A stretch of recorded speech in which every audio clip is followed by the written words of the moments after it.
Si queremos saber lo que es un avivamiento, Isaías 64, versículos 1 y 2, nos lo enseña claramente. El profeta Isaías ora por avivamiento, y esto es lo que él pide a Dios. Oh, si rasgaras los cielos y descendieras. Si los montes se estremecieran ante tu presencia, como el fuego enciende el matorral, como el fuego hace hervir el agua, para dar a conocer tu nombre a tus adversarios, para que ante tu presencia tiemblen las naciones. En este texto tenemos una definición de lo que un avivamiento es: un descenso de Dios, para dar a conocer su poder de tal manera, su realidad, sus atributos, de tal manera que las naciones, incluso las naciones paganas, llegan a temblar ante Él. Eso es lo que un avivamiento es en un alto grado. Pero en cualquier grado, lo que un avivamiento es esencialmente es lo siguiente: es Dios manifestándose entre los hombres. Dios manifestando su realidad, su poder, sus atributos entre los hombres de una manera innegable, de una manera poderosa, de una manera irresistible en algún grado. Si rasgaras los cielos y descendieras. Dios es, por supuesto, omnipresente. Él está en todas partes. Pero la razón por la que Isaías dice: descended, Señor, o si descendieras, Señor, es porque aunque Dios es omnipresente, Él no siempre manifiesta su presencia de la misma manera. Él es omnipresente, sin embargo, muchos hombres viven como si Él no existiera. Pero cuando Dios decide manifestar su poder, cuando Dios decide manifestar su realidad, lo hace de tal manera. Cuando Él decide, en las palabras de Isaías, dar a conocer su nombre, es decir, quién Él es. Descendé y da a conocer tu nombre, Señor, ora Isaías. Cuando Él da a conocer quién Él es, entonces aún sus más grandes enemigos llegan a temblar ante la realidad de que Él es el Dios vivo y verdadero, el soberano de los reyes de la tierra. Así que cuando oramos por avivamiento, estamos orando por esto.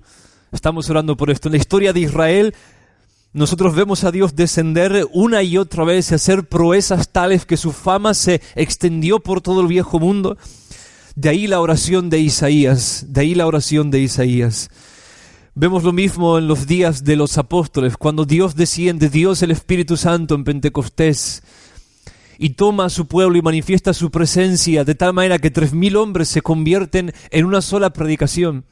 Y simplemente así continuaron las cosas por mucho tiempo. Vemos lo mismo en el siglo XVI con la Reforma Protestante. Dios desciende sobre Martín Lutero y sobre muchos hombres más y comienza a darse a conocer de tal manera que naciones enteras llegaron a reconocer su realidad y a temblar ante Él. Y nosotros vemos lo mismo en el gran avivamiento del siglo XVIII, el más grande avivamiento de toda la historia de la Iglesia. Así que entendiendo lo que es un avivamiento y entendiendo que hay diferentes grados acerca de esto, yo quiero que miremos una vez más la historia del metodismo de una manera teológica y que aprendamos acerca de lo que un avivamiento es.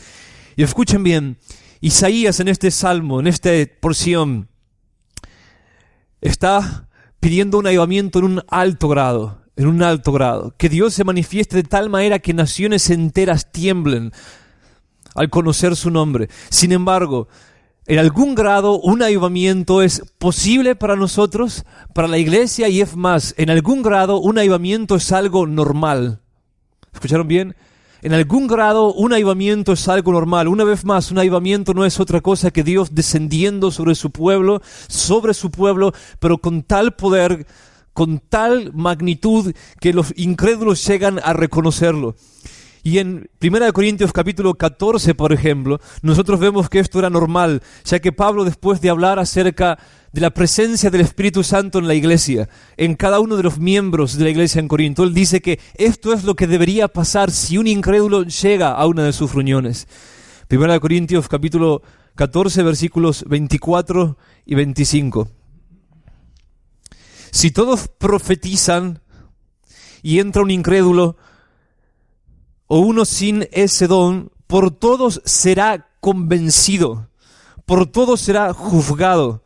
Los secretos de su corazón quedarán al descubierto, y él se postrará y adorará a Dios, declarando que en verdad Dios está entre vosotros. ¿Escucharon el lenguaje? Eso es lo normal. cuando los cristianos viven llenos del Espíritu Santo. Y es un mandamiento en Efesios 5:18. Sean llenos del Espíritu Santo, dice el apóstol. Cuando los cristianos viven llenos del Espíritu Santo, cuando en la iglesia, y esto es lo que un avivamiento es, siempre en algún grado, aunque sea en el más mínimo grado, toda la iglesia llena del Espíritu Santo. Dios manifestando su presencia a través de la totalidad de su iglesia o de la mayor parte de su iglesia. Lo común es que un incrédulo entra y están convencidos de la realidad de Dios, de los atributos de Dios, del Evangelio, de la realidad del Evangelio que se postra en medio de nosotros. Convencido de pecado, diciendo Dios ciertamente está acá. Una vez más, esto no es una referencia a la omnipresencia de Dios, sino a la presencia manifiesta de Dios. Dios está entre nosotros. Hermanos, esto es normal. Pentecostés es un evento único en la historia en un sentido, pero en otro sentido, en el libro de Hechos, nosotros vemos que una y otra vez, y una y otra vez, y una y otra vez, el Espíritu Santo se manifestaba en medio del pueblo, en medio de la iglesia primitiva, y todos eran una y otra vez llenos del Espíritu Santo. Y eso tenía tremendas consecuencias. Ahora volviendo al siglo XVIII, el avivamiento metodista. Este fue el avivamiento más grande de la historia desde los días de los apóstoles. Martin Lloyd-Jones dice, y estoy de acuerdo con él, nunca hubo tal derramamiento del Espíritu Santo desde los días de los apóstoles. Simplemente no tenemos nada igual. Recuerden el contexto religioso y secular en el que este avivamiento comenzó. La iglesia presbiteriana, la iglesia más bíblica en sus días, había llegado a abrazar una forma de arrianismo, negando la divinidad de nuestro Señor Jesús. Simplemente había mucho hipercalvinismo y mucho hipercriticismo. La iglesia estaba muerta, en un grado estaba muerta. Como siempre Dios tiene sus profetas, pero la iglesia mayormente no tenía relevancia en el mundo, no tenía ningún impacto. Sin embargo, Dios toma a algunos hombres, comienza a trabajar, salva en 1735 a George Whitefield en Inglaterra. En el mismo año salva a Howell Harris y Daniel Rowland en Gales. 3 años después salva a John Wesley. Y entonces Él iba a tomar a estos hombres, los iba a llenar de su Espíritu Santo, e iba a manifestar su realidad de tal manera que una vez más las naciones iban a reconocer que Jehová es el Dios vivo y verdadero. Y miles y miles y miles de personas iban a venir a conocerlo. En Estados Unidos Dios tomó un hombre muy singular, Jonathan Edwards. En 15 años, 50,000 personas llegaron a unirse a las iglesias existentes. 50,000 personas. Eso es lo que pasó.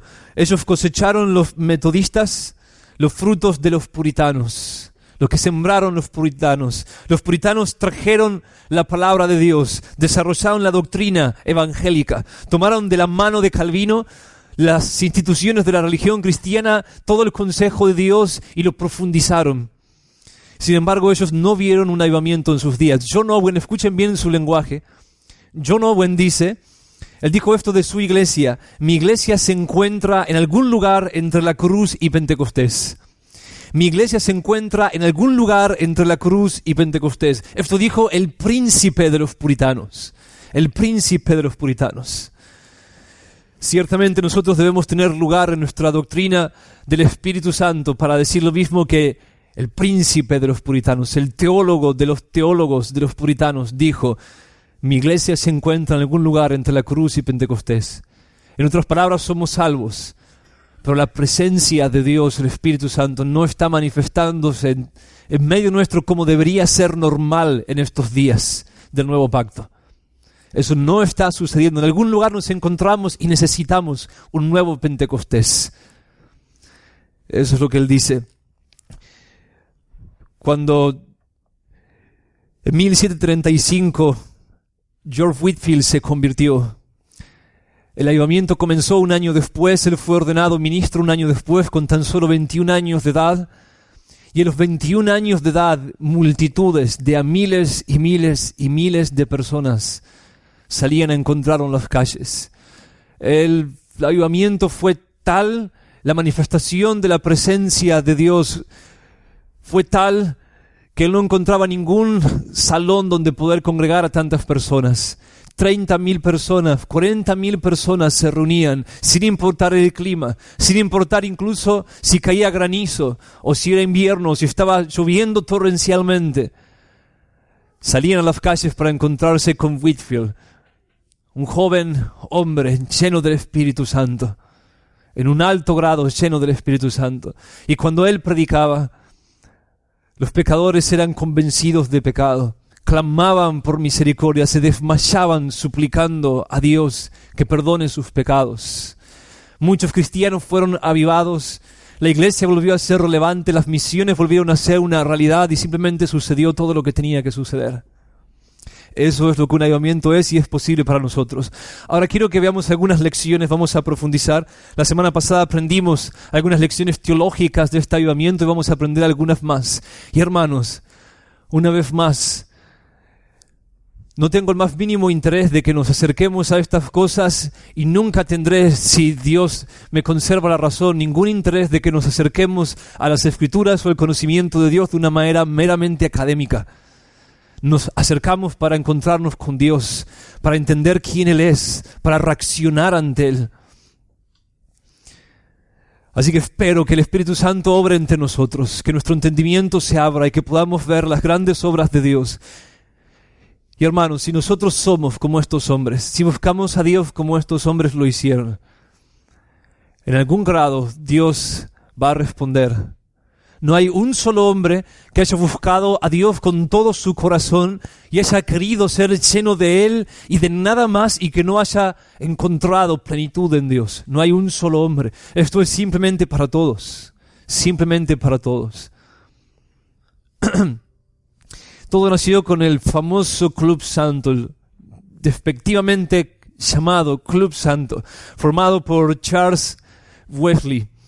Charles Wesley, anglicano, consciente de muchos problemas de la iglesia, reunió a ciertos hombres que él consideraba espirituales, realmente espirituales. Entre ellos, George Whitefield, su hermano John Wesley y unos pocos más. Ellos comenzaron a hablar acerca de lo que veían en la iglesia anglicana. Comenzaron a hablar acerca de la tibieza y decidieron disciplinarse para buscar a Dios y servir a Dios seriamente. ¿Qué es lo que ellos hacían en este Club Santo? Oraban 2 veces al día, oraban, intercedían, oraban por un avivamiento. Eventualmente ellos tenían la costumbre de detenerse en medio de sus oraciones para examinarse, para ver si estaban orando con la sinceridad y el fervor debidos, dignos de quién es Dios. Eso es lo que hacían. Visitaban enfermos, visitaban presos, simplemente hicieron todas las buenas obras que ellos pudieron hacer, leían libros desafiantes, libros sobre santidad. Y el Señor se manifestó a ellos, de una manera tan poderosa. Los tomó de una manera tan poderosa. Algunos de ellos, de hecho, los principales autores humanos del avivamiento en Inglaterra, George Whitefield y John Wesley, no eran salvos en ese momento. Pero a causa de lo que compartían y de las cosas de las que hablaban y de la intensa búsqueda de los otros pocos que sí eran salvos, ellos llegaron a conocer al Señor. Llegaron a conocer al Señor. Y así es siempre como empieza un avivamiento, hermanos, y esto es muy importante entenderlo. Así es siempre como empieza un avivamiento. Un avivamiento es, en un sentido, una necesidad normal y continua de la iglesia. Una vez más, es lo que vemos en el libro de Hechos. En Hechos capítulo 2, en el aposento alto, los 120 reunidos con todos los demás son llenos del Espíritu Santo, de manera súbita, inmediata y poderosa. Sin embargo, andando el tiempo, comienzan las persecuciones. En Hechos capítulo 4, la iglesia se reúne, clama a Dios pidiendo coraje para seguir predicando el Evangelio. ¿Y qué es lo que sucede? El lugar en donde estaban reunidos tiembla. Dios, el Espíritu Santo, vuelve a caer sobre ellos de una manera extraordinaria. Y una vez más se nos dice, Lucas nos relata, y fueron todos llenos del Espíritu Santo. Una vez más, aunque eran llenos del Espíritu Santo, podían ser más y más llenos del Espíritu Santo. El avivamiento en la iglesia debe renovarse. No es algo que comienza en un momento y que se da de una vez y para siempre. Es algo que debe renovarse. Dios viniendo a nosotros, manifestándonos su realidad de manera inusual, santificándonos en consecuencia de manera inusual, dándonos un conocimiento experimental de Él de una manera inusual. Pero a causa de nuestra debilidad, una y otra vez necesitamos visitaciones de Él. Este es el lenguaje que usan las Escrituras y que los metodistas usaron. Oh, si rompieras los cielos y descendieras. Una vez más, Isaías 64. Descended, Señor. ¿Acaso Él no moraba en medio de su pueblo? Por supuesto que lo hacía. ¿Acaso Él no es omnipresente? Por supuesto que lo es. Pero ellos saben, Dios puede manifestar su presencia o no entre nosotros. Una y otra vez en los salmos, el salmista ora, avívame, Señor, avívame, Señor, avívame, avívame. A través del Salmo 119, una y otra vez, y una y otra vez, y una y otra vez, Señor, avívame. Y así es siempre como nace un avivamiento. Ciertos hombres ven un problema en la iglesia, ven la necesidad de que todos sean llenos del Espíritu Santo, o si lo son, en un mayor grado de plenitud para poder responder a los desafíos del tiempo, los desafíos de su generación.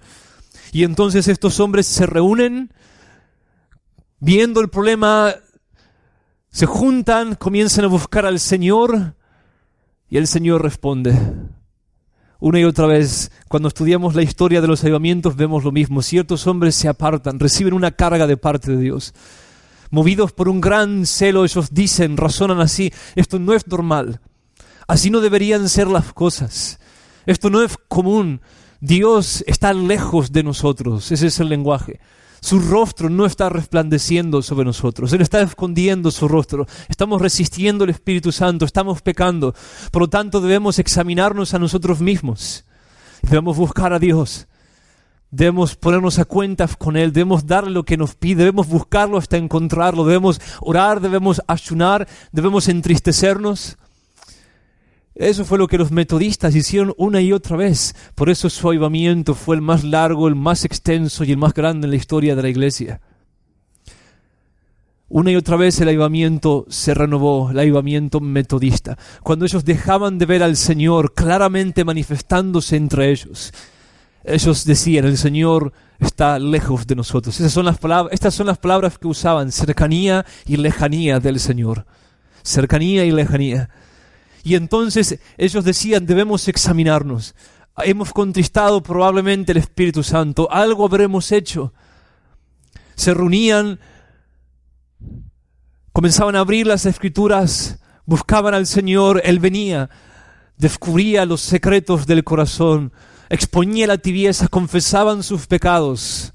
Y entonces el avivamiento así se renovó una y otra vez, una y otra vez, una y otra vez y una y otra vez. Hermanos, la iglesia en el día de hoy no sabe nada de esto. Nada de esto. En el día de hoy se cometen dos errores fundamentales y los dos errores tienen la misma raíz, interpretar las Escrituras a través de nuestra propia experiencia. Hace poco hablamos de los pentecostales y carismáticos.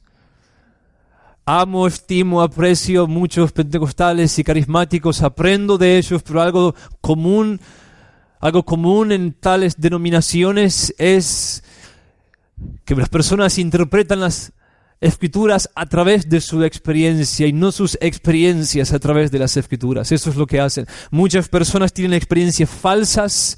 Ciertamente en estos movimientos el emocionalismo, la sugestión e incluso a veces la psicosis colectiva son comunes. Muchas personas tienen experiencias no santificadoras, extravagantes, falsas. Y sin embargo ellos no se detienen a examinar si sus experiencias son bíblicas o no. Simplemente ellos creen que sus experiencias son reales, porque sus experiencias fueron reales, sin importar la causa, la raíz, la procedencia de esas experiencias, sin preguntarse si provienen del Espíritu de Dios, de un espíritu maligno, incluso de la sugestión de la naturaleza humana. Sin embargo, en el otro extremo tenemos hombres que por su carencia de profundidad espiritual, que por su poca experiencia con Dios, que por su ignorancia de lo que un avivamiento es y de lo que significa ser llenos del Espíritu Santo, rebajan todos los estándares del Nuevo Testamento, negando la palabra de Dios y diciendo que las cosas que vemos en el libro de Hechos o incluso que sucedieron en el siglo XVIII solamente pertenecen a otro tiempo, que no son para nosotros. Y cometen el mismo pecado que los pentecostales y carismáticos, aunque les dé odio reconocerlo, cometen el mismo error, interpretar las Escrituras a través de sus pobres experiencias con el Señor. Eso es exactamente lo que hacen. Y nosotros debemos cuidarnos de ambos extremos, hermanos. Pero esta predicación trata de lo siguiente: no contristemos al Espíritu Santo. No lo apaguemos. Entendamos cuáles son las posibilidades de la vida cristiana. ¿Qué es lo que Él quiere hacer y qué es lo que Él puede hacer entre nosotros? ¿Qué es lo que debemos esperar? ¿Cómo debemos orar, hermanos? Si Isaías oró: Señor, si rompieras los cielos, si descendieras, si dieras a conocer tu nombre de tal manera que las naciones tiemblen a tu presencia. En los días del antiguo pacto, en los días de la pobreza, ¿cuántos más en los días de la riqueza, en los días del nuevo pacto nosotros deberíamos orar así? ¿Cuánto más? Sin embargo, hay una enseñanza falsa en el día de hoy que nos dice que en la conversión nosotros recibimos y experimentamos todo lo que debemos recibir y experimentar, y que de ahí en adelante no debemos esperar nada más del Señor. No, hermanos, ahí vemos a la iglesia en Hechos, una y otra vez siendo llenos del Espíritu Santo. Una y otra vez. En Gálatas capítulo 3, Pablo dice: aquel que os suministra el Espíritu y hace maravillas entre vosotros. Suministra, presente continuo. Aquel que una y otra vez hace que su Espíritu se manifieste entre ustedes. Podemos recibir más y más del Señor. Sí, el Espíritu Santo mora, según Romanos 8, en todos los que son de Cristo. Sí, por supuesto, hemos recibido todo lo necesario para la vida y la piedad, pero podemos contristar al Espíritu Santo. Él mora en mí, pero es otra cosa que su presencia y su poder se manifiesten a través de mí. Y no hay límites para eso. Siempre habrá más y siempre habrá más. Y así es como los avivamientos comienzan. Hay un debate. Algunos dicen: no debemos buscar un avivamiento porque es una obra de la soberanía de Dios. No podemos hacer que Dios descienda, entonces simplemente no debemos preocuparnos por esto. En el otro extremo, pentecostales y carismáticos, siguiendo las enseñanzas de Charles Finney, su padre, dicen: simplemente el avivamiento consiste en hacer un uso correcto de los medios correctos. Todo trata de nosotros. El equilibrio bíblico es el siguiente: cuando Dios va a hacer algo, Él mueve a su pueblo para orar por eso. Eso fue lo que dijo Matthew Henry, el gran comentarista puritano. Cuando Dios va a hacer algo, Él mueve a su pueblo a orar en esa dirección. Por lo que cuando nosotros vemos hombres inquietos, cargados, reconociendo la miseria en la iglesia y en el mundo, reconociendo la necesidad de arrepentirse, de examinarse y de buscar la llenura del Espíritu Santo, nosotros estamos viendo muy probablemente los primeros frutos de un avivamiento. Eso es lo que vemos. Así nació este gran avivamiento del siglo XVIII que salvó miles y miles de personas con un pequeño grupito, no más de 10 hombres, reuniéndose para orar y buscar al Señor con todo su corazón y perseverando en hacerlo. Perseverando. Ahora consideremos algunas cosas. Estos eran hombres dignos, hombres que buscaban al Señor de verdad. Déjenme ilustrar esto. Consideremos, por ejemplo, a Jonathan Edwards, congregacionalista. 3 veces corregido el error, nadie tuerza mis palabras. Congregacionalista, pero metodista en su comprensión de la salvación y en su espiritualidad. Recordemos, el metodismo no nació como una denominación. Nació dentro de la iglesia anglicana como una protesta contra la superficialidad de la iglesia. Como Martin Lloyd-Jones lo definió muy bien, el metodismo es cristianismo experimental y un estilo de vida. Es simplemente el énfasis de que el nuevo nacimiento es una experiencia real y poderosa, de que el avivamiento es una manifestación de la presencia de Dios. No es nada más que eso. Nada más que eso. Reconocer que conocer a Dios es algo profundamente experimental, es algo real, es algo verdadero. No solamente tiene que ver con el intelecto, sino con la totalidad de lo que el hombre es. Jonathan Edwards, a temprana edad, miren algunas de las resoluciones que él hizo. Él fue un hombre resuelto, un hombre de convicciones, un hombre que golpeó su cuerpo y lo convirtió en su esclavo, golpeó su mente, golpeó su corazón. Él dominó el caballo de su humanidad para que cabalgara en la dirección de Dios, para vivir la mejor vida que él pudiera vivir para la gloria de Dios. Eso fue lo que él hizo. Así que él escribió una serie de resoluciones y resolvió leer sus resoluciones una vez a la semana. Una de las cosas más importantes que hice en mi vida fue, inspirado por Edward, desarrollar mis propias resoluciones personales. Resolución número 5, simplemente voy a citarles algunas. Resuelvo nunca perder ni un momento de tiempo. Nunca perder ni un momento de tiempo, sino aprovecharlo en la forma más redituable que sea posible. Hermanos, en el día del juicio final, ¿cuántos hombres se lamentarán por haber desaprovechado el tiempo? Cuando el Señor les diga, podrías, pero no quisiste. Podrías. Estas son las cosas que tenía para vos y las perdiste. Resolución número 6, resuelvo vivir con todas mis fuerzas mientras viva. Resolución número 7, tomo la resolución de nunca hacer nada que me daría miedo hacer si se tratara de la última hora de mi vida. Vean la intensidad con la que este hombre vivía. Tomo la resolución de nunca hacer nada que me daría miedo hacer si se tratara de la última hora de mi vida. ¿Cómo cambiarían nuestras vidas si siguiéramos esta resolución? Número 24, estoy resuelto que cada vez, escuchen bien, que haga algo visiblemente malo, seguiré su rastro hasta llegar a la causa que lo originó. Y luego, cuidadosamente, dedicaré todo mi esfuerzo a no hacerlo más y a luchar y orar con todas mis fuerzas contra la causa de ello. Resolución número 41. Estoy resuelto a preguntarme a mí mismo, al fin de cada día, semana, mes y año, ¿qué podría haber hecho mejor en cualquier aspecto? Resolución número 55. Resuelvo empeñarme al máximo para actuar así, de la manera que pienso que debería hacerlo. Si ya hubiera visto, escuchen bien, la felicidad del cielo y los tormentos del infierno.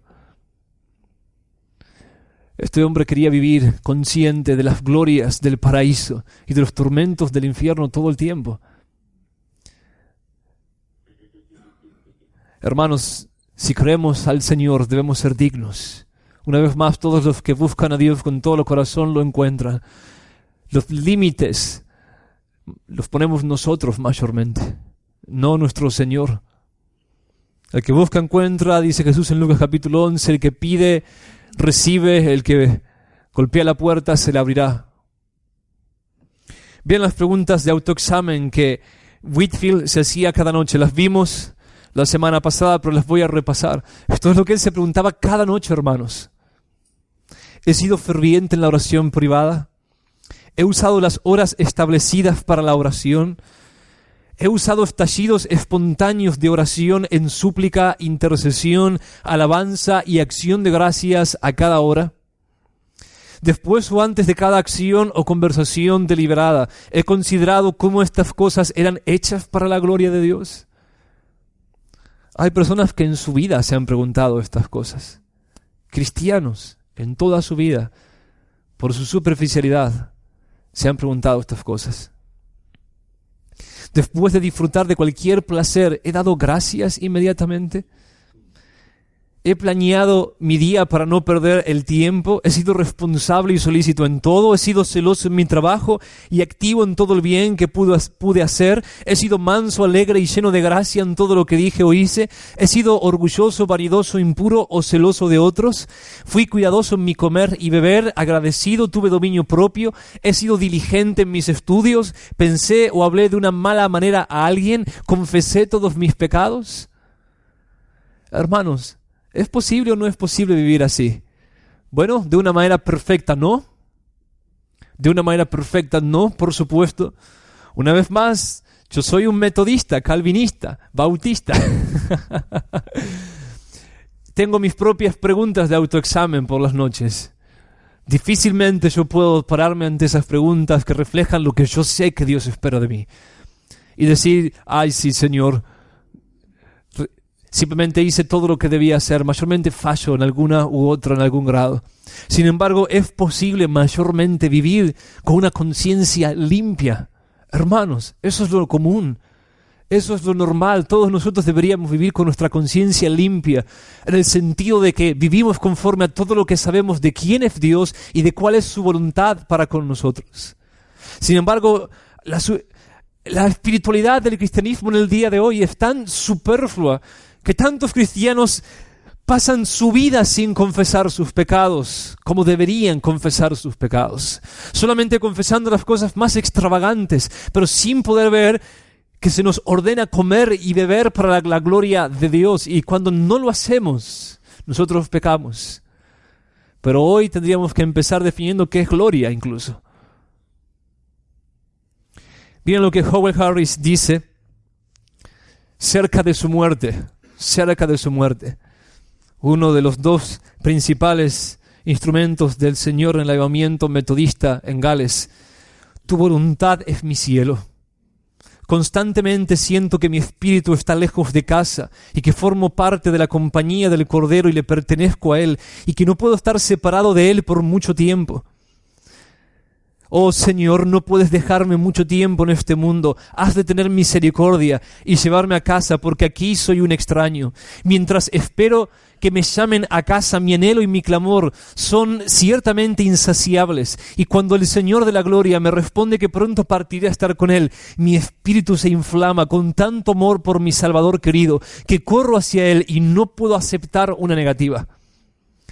¿Esto le suena al Salmo 73? ¿A quién tengo yo en los cielos sino a ti? Fuera de ti nada deseo en la tierra. Ese salmo fue hecho para que los hombres en el Antiguo Testamento lo cantaran de manera normal. Ni debería sorprendernos esto.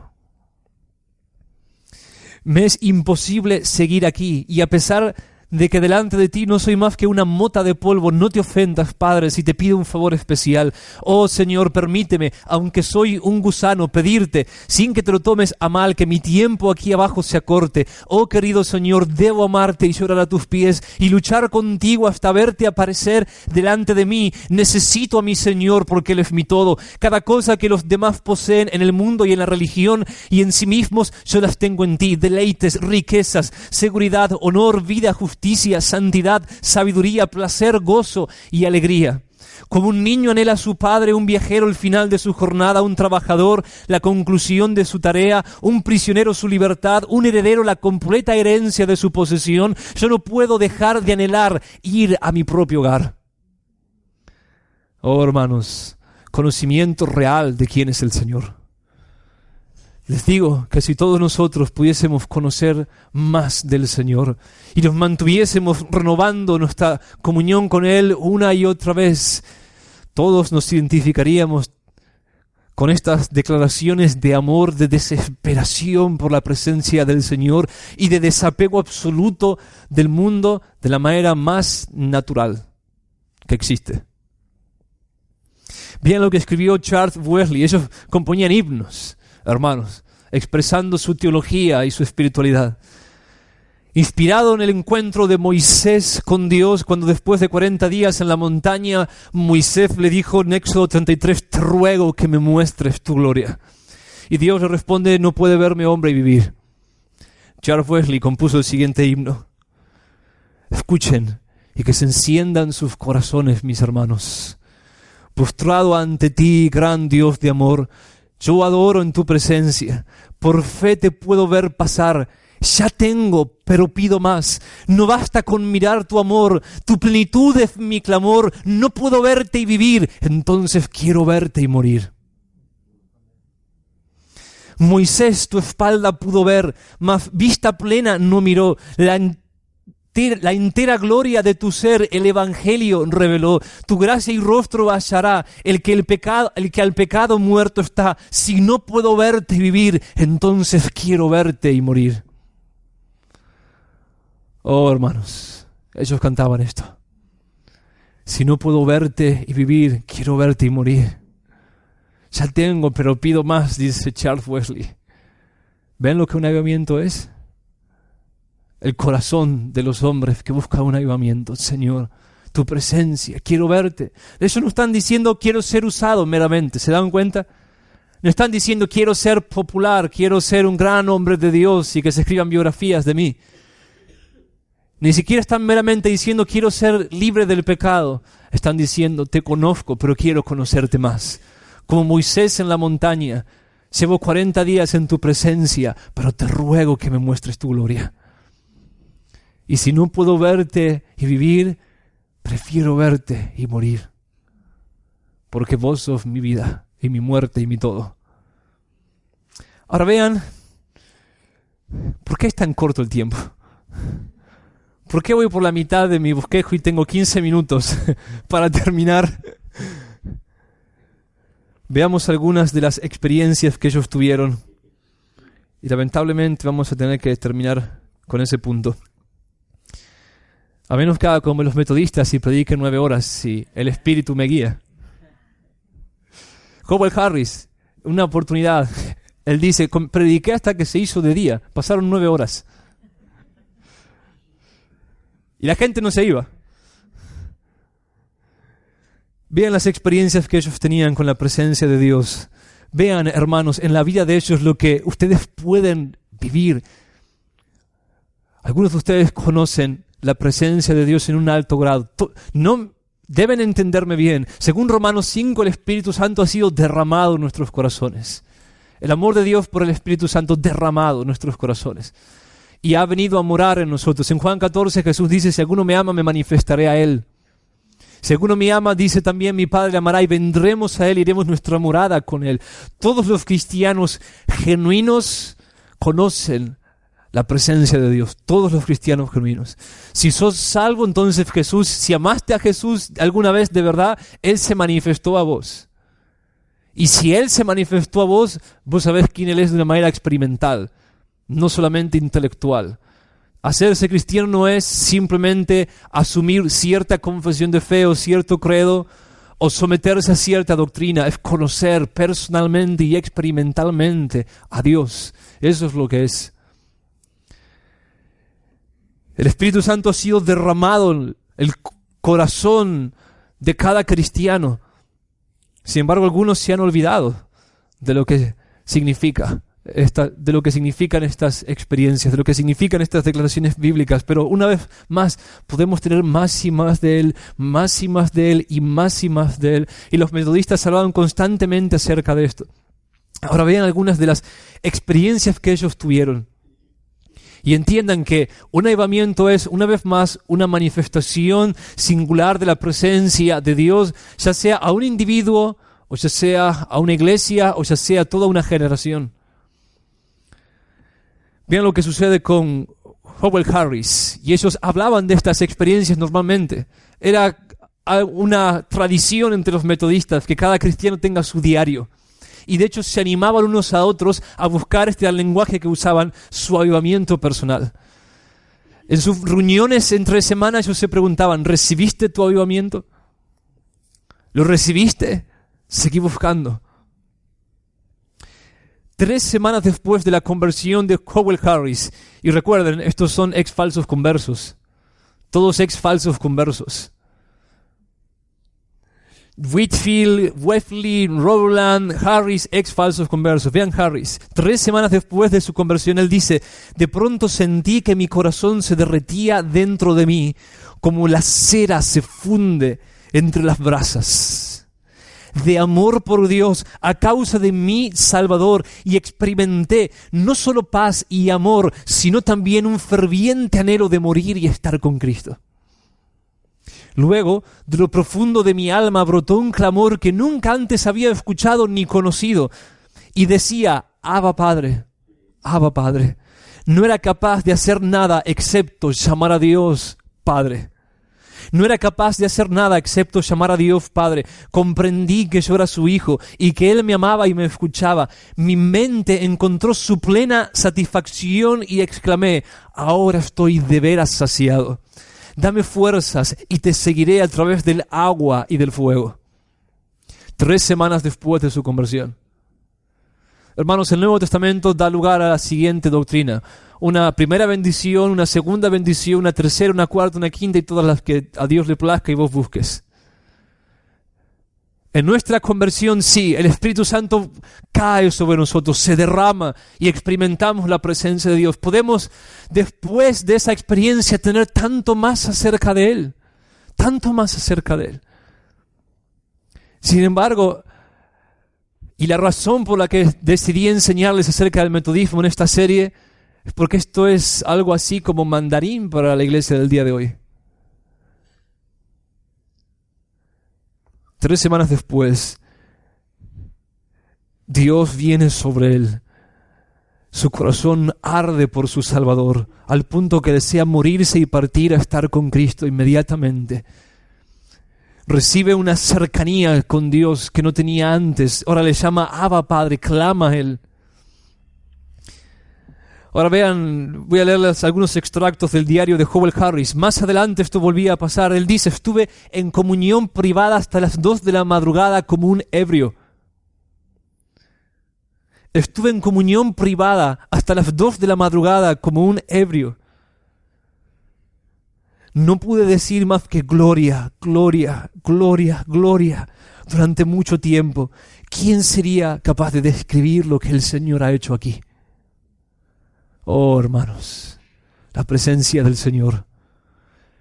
En el Salmo 16, es David, que conocía la presencia del Señor, dice: en tu presencia hay plenitud de gozo, delicias a tu diestra para siempre. ¿Les pasó alguna vez? ¿Alguna vez Él vino sobre ustedes manifestándoles su gloria de tal manera que no pudieron hacer más que clamar gloria, gloria, gloria, gloria?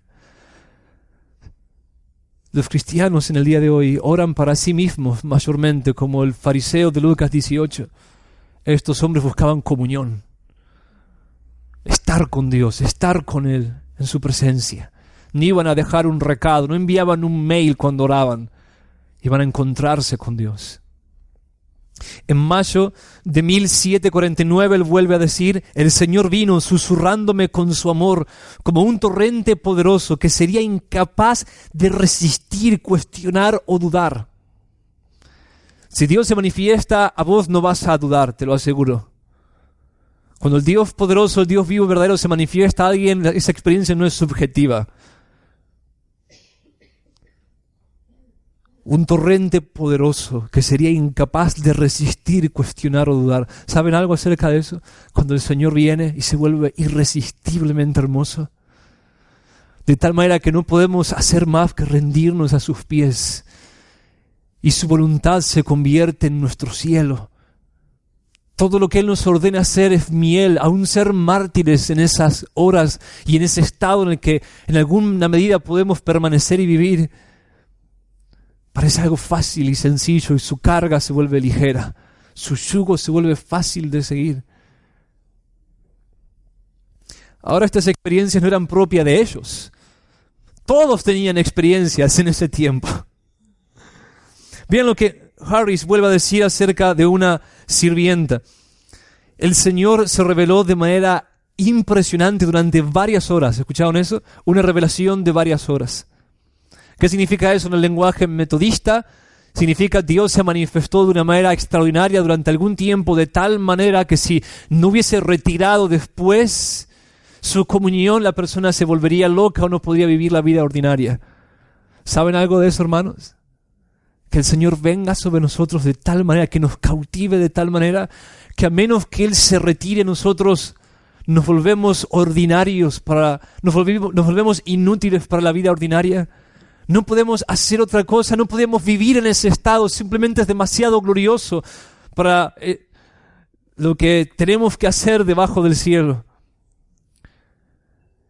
Creo que fue al evangelista Moody quien, después de buscar al Señor durante un tiempo, el Señor se manifestó a él y él clamó: Señor, retira tu mano o voy a morir. Retira tu mano o voy a morir. Durante las predicaciones de los metodistas, muchas veces las personas se desmayaban. A veces porque no podían soportar la revelación de la santidad de Dios y la consiguiente convicción de pecado que provocaban ellos. Pero a veces porque el gozo de la gloria, de la gracia, del amor de Dios en Cristo que ellos probaban, los abrumaba, los saturaba y colapsaban físicamente y caían desmayados al suelo.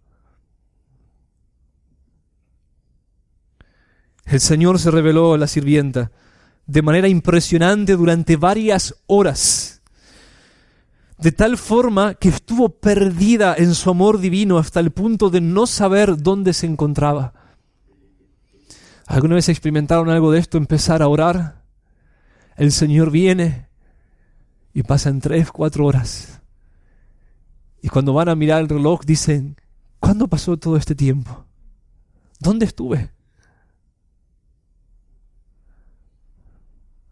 Entre nosotros, concluye Harris, se han dado muchos casos de derramamiento del Espíritu como este. Muchos casos. Oh, esto es para todos nosotros, la comunión con Dios. En 1747 él dice incluso, de toda una región, Dios descendió, 1747, Dios descendió, ven otra vez el lenguaje, como en Isaías, oh si rompieras los cielos y descendieras, Dios descendió como solía hacerlo en Gales, y nuestros corazones ardieron dentro de nosotros. Algunas veces el Señor se manifestó de una manera más extraordinaria entre nosotros. ¿No lo pudieron notar? A veces ven que el predicador de pronto es tomado, perciben que hay algo singular, algo fuera de serie. De pronto el hombre es revestido con tal autoridad que pensamos que no podía estar hablando con más autoridad. Simplemente sus palabras son como clavos bien clavados en nuestro corazón. No solamente estamos siendo informados, sino que estamos siendo convencidos de la realidad y la gloria de las cosas dichas. Somos atrapados, la palabra de Dios comienza a autentificarse dentro de nosotros y nuestros corazones, como aquellos corazones de los discípulos en el camino de Maús, comienzan a arder dentro de nosotros. Y nos encontramos sentados al borde de nuestra silla, casi listos para levantarnos y comenzar a adorar al Señor con todas nuestras fuerzas. Eso tiene grados. Hay un grado en el que eso debe ser normal eventualmente en la iglesia. Oh, pero podemos vivir estas cosas en un alto grado, al punto de caer desmayados, de reducirnos a nada. Vean lo que John Wesley cuenta acerca de una reunión de oración. Menciona una larga lista de hombres cuyos nombres nunca podré reproducir correctamente. Pero él dice unos 60 hermanos. Después se acerca un gringo por ahí y me dice, no se dice Murray, se dice Murray.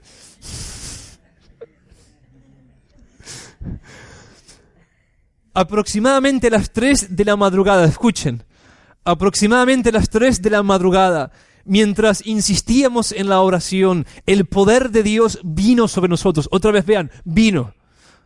El poder de Dios vino sobre nosotros tanto, y vean, a las 3 de la madrugada no es subjetivo.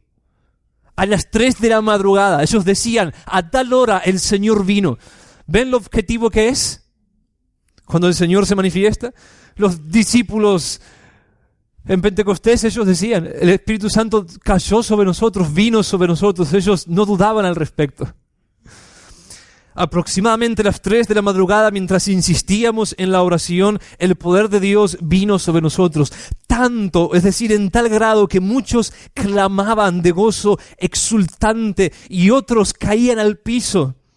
Tan pronto como nos recuperamos un poco del asombro y la perplejidad ante la presencia de su majestad, vean cómo lo perciben ellos, la presencia de su majestad, tan pronto como nos recuperamos, sí, después de que el Señor se manifiesta, necesitas recuperarte, volver una vez más al ordinario. Prorrumpimos a una voz, te alabamos a ti, oh Dios, te reconocemos como Señor. Una vez más, hermanos, quiero provocarlos a celos. ¿Vivieron algo de esto? ¿Saben algo de esto? ¿Lo quieren? ¿Qué estaban haciendo ellos? Perseverando en la oración hasta las 3 de la madrugada. Y entonces el Señor vino sobre ellos. Oh, hermanos, no se trata solamente de orar, se trata de orar con todo fervor, con todo el corazón. En Santiago capítulo 5 el apóstol nos habla acerca de la oración que es eficaz y la oración que no lo es. La oración eficaz del justo puede mucho, nos dice Santiago. O sea que hay una oración eficaz y una oración que no es eficaz. ¿Cuál es la oración eficaz? Da el ejemplo de Elías, lo toma como una ilustración y nos dice, oró fervientemente. Oró fervientemente y los cielos se cerraron, oró fervientemente y los cielos se abrieron. Fervientemente. Ahora, si no obran fervientemente y buscan al Señor con ayunos, con oración, en vigilias por las noches, si no se juntan con otros hombres, hermanos, ¿cómo podrían después decir: quisiera tener más victoria sobre el pecado, quisiera conocer más a Dios, quisiera adorarlo mejor, quisiera ver su poder en mis días? En realidad no quieren. Lo quieren, pero no tanto como quieren dormir, descansar y satisfacer apetitos de la carne. Whitefield nos dice lo siguiente en su diario acerca de lo que ocurrió mientras él predicaba en cierto sitio, en cierto lugar. El señor Hilbert predicó primero y luego yo comencé a orar y a dar una exhortación.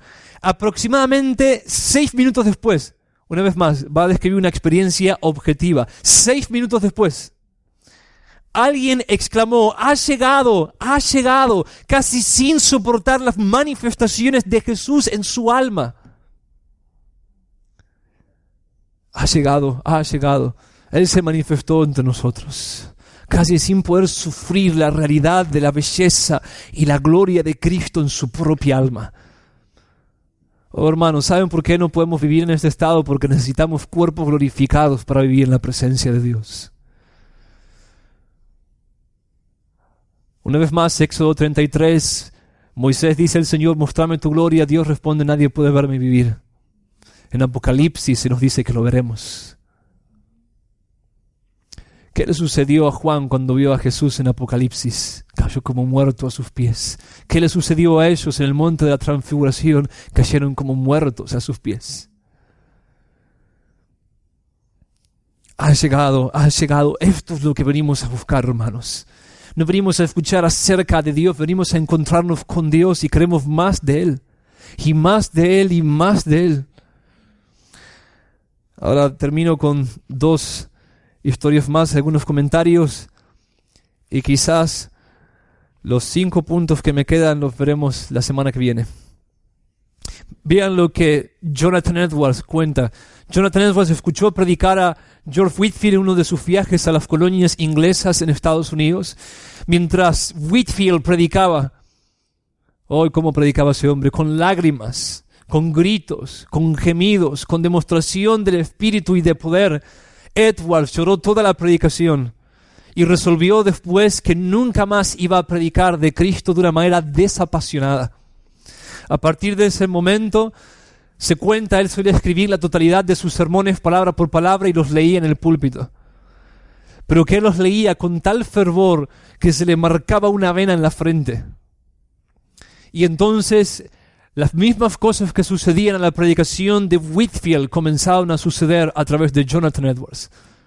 Hermanos, estos no son los pentecostales y carismáticos, estos son los herederos de los puritanos y de los reformadores. Y ciertamente en menor grado nosotros encontramos experiencias similares como estas en los puritanos. Estuve tentado a traerles varias, sin embargo, por causa del tiempo los dejé afuera. Pero vean lo que él cuenta. Una vez, dice él, en 1737, mientras yo cabalgaba por los bosques debido a mi salud, habiéndome bajado de mi caballo en un lugar apartado, como era mi costumbre, de caminar en divina contemplación y oración, tuve una visión. Y una vez más, no piense en una visión carismática. Él está hablando de una revelación, una iluminación acerca de quién es Dios, un encuentro real acerca de quién es el Señor, que para mí fue extraordinaria, de la gloria del Hijo de Dios como mediador entre Dios y los hombres, y de su hermosura, grandeza, plenitud, pura y dulce gracia y amor y mansedumbre y gentil condescendencia. Esta gracia que se veía tan llena de paz y dulzura aparecía también grande arriba en los cielos. La persona de Cristo parecía inefablemente excelente, con una excelencia suficientemente grande como para absorber, quiero enfatizar esa palabra, como para absorber todo pensamiento e imagen, la cual continuó tanto como yo puedo juzgar por cerca de 1 hora y me mantuvo la mayor parte del tiempo en un diluvio de lágrimas y sollozando en voz alta, capaz de absorber todo pensamiento, imagen y todo lo demás. Juan nos dice, cuando le veamos tal como Él es, seremos tal como Él es. Oh, hermanos, una sola visión de Él nos absorbe, nos cautiva, nos eclipsa, nos trastorna, nos seduce, hace que nos olvidemos de todas las cosas, que todo pierda su sentido. Nos enamora, nos vuelve locos por Él. ¿Por qué creen que los mártires han ido a la hoguera, han sido arrojados a las fieras, han sido mutilados vivos, despellejados vivos, se han tragado serpientes y escorpiones, han entrado en ollas de agua hirviendo, cantando alabanzas al Señor? Oh, hermanos, absorbidos por Él, absorbidos por Él.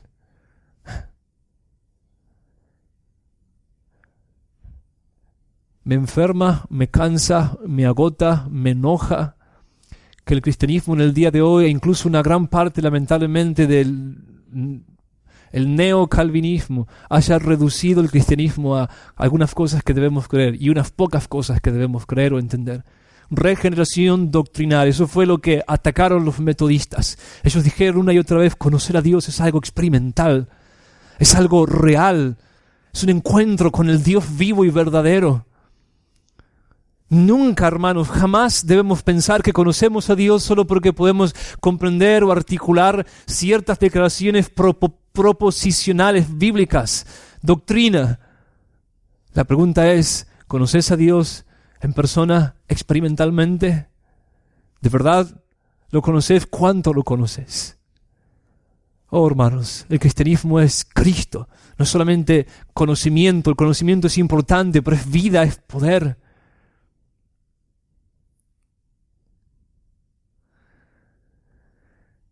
Continúa Edwards, yo sentí un anhelo en mi ser de ser, yo no sé otra forma de expresarlo, vaciado y aniquilado, postrado en el polvo y estar lleno únicamente de Cristo, amarlo con un amor santo y puro, vivir para Él, servirle y seguirle a Él y ser completamente santificado y hecho puro con una pureza divina y celestial.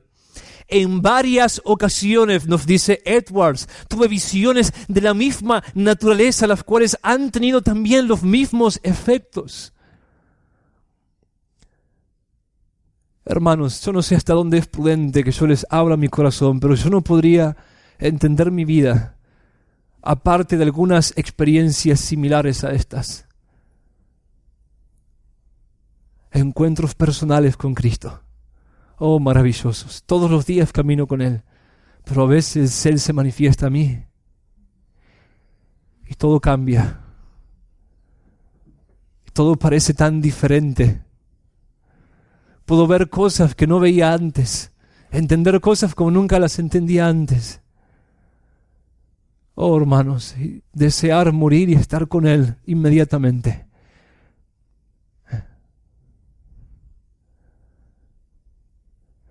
Muchos de ustedes conocen más de la presencia del Señor. Deben animar a los demás a buscar a Cristo. Y déjenme terminar con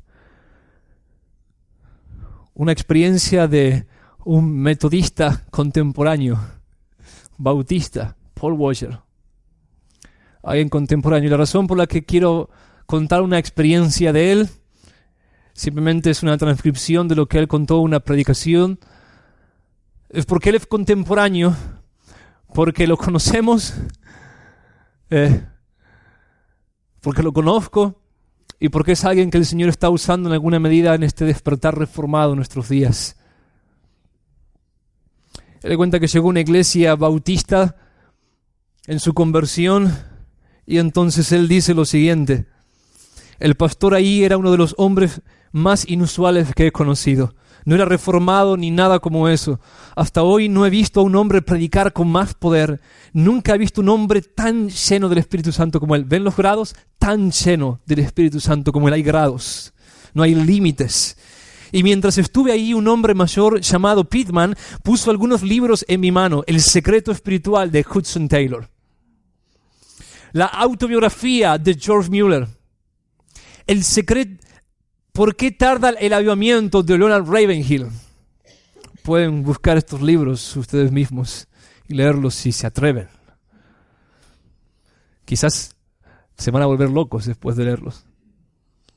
Y estos libros acerca de hombres que oraban, no solo oraban horas y horas al día. Ver un ejemplo viviente del poder del Espíritu Santo frente a mí cada domingo en El Pastor y en estos libros me hizo darme cuenta de algo. El cristianismo, aunque tiene que ver con doctrina, es vida y es poder. Pablo habla en Colosenses capítulo 1 de su poder que obra poderosamente en mí. A continuación él cuenta que comenzó una intensa y dramática búsqueda del Señor. Una intensa y dramática búsqueda del Señor. Orando 1 a 3 horas diarias, casi volviéndose loco. Reclamándole a Dios que viniera hacia él, que se manifestara a él, que quería conocerlo como los hombres de las biografías. Él dijo en un momento, me cansé de leer a alguien que conoce a alguien, que conoce a alguien, que conoce a alguien, que conoce a Dios. Yo debía conocerlo. Y una vez más, no es que él no lo conocía. La doctrina es la siguiente, se puede conocer más de él, más de él.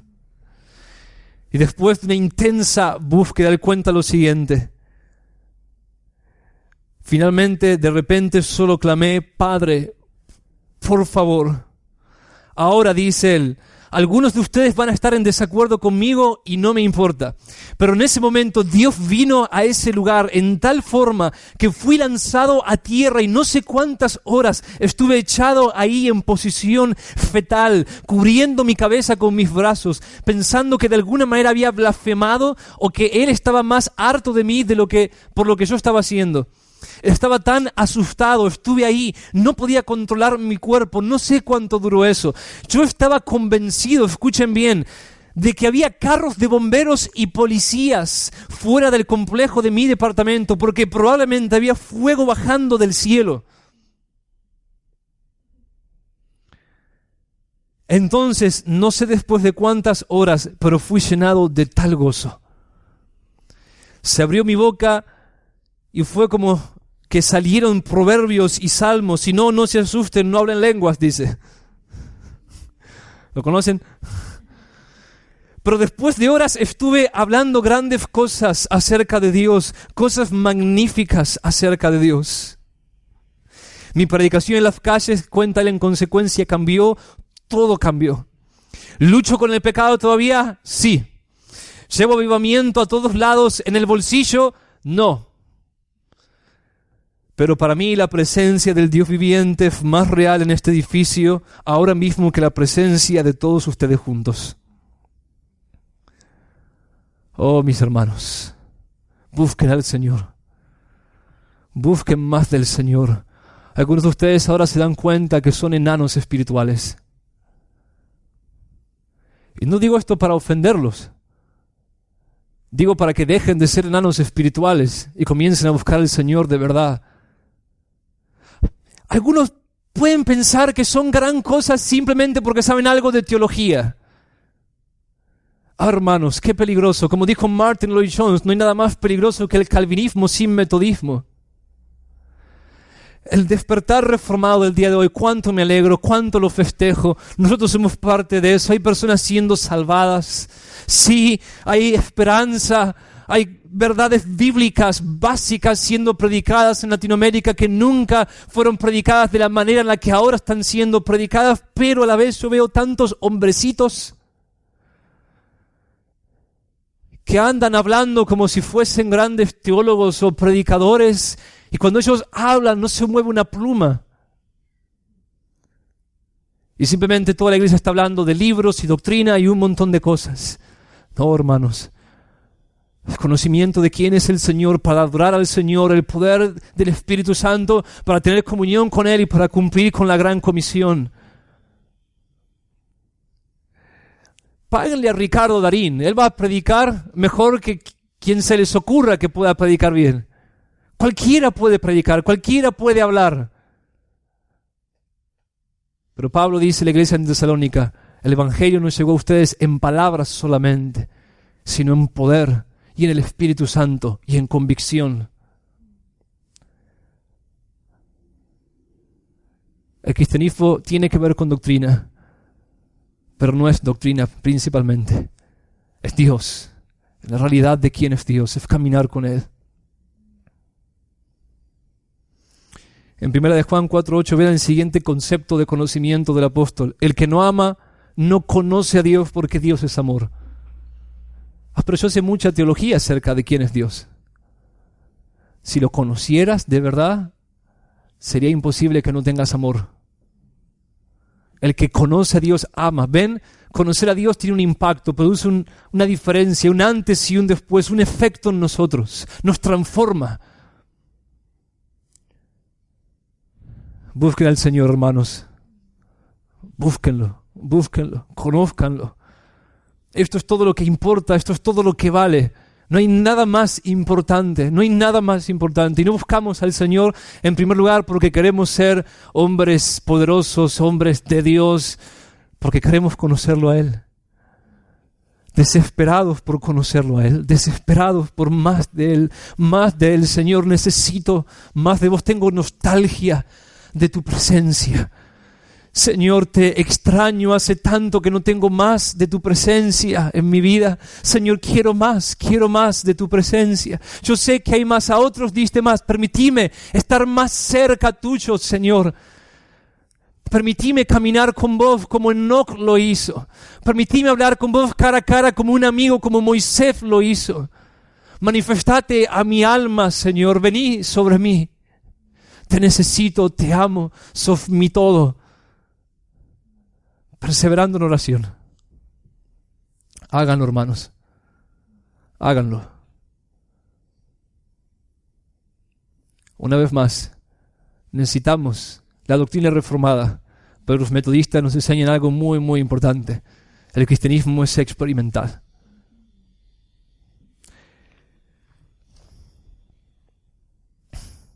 Señor, te damos gracias por permitirnos meditar en tus grandes hechos en la historia. Oh Señor nuestro, Señor nuestro, Señor nuestro. Si rompieras los cielos y descendieras, cae sobre nosotros, Señor. Humillanos, enséñanos a adorarte. Líbranos del error y del maligno. Sean hechas tus poderosas obras en esta generación. Amén.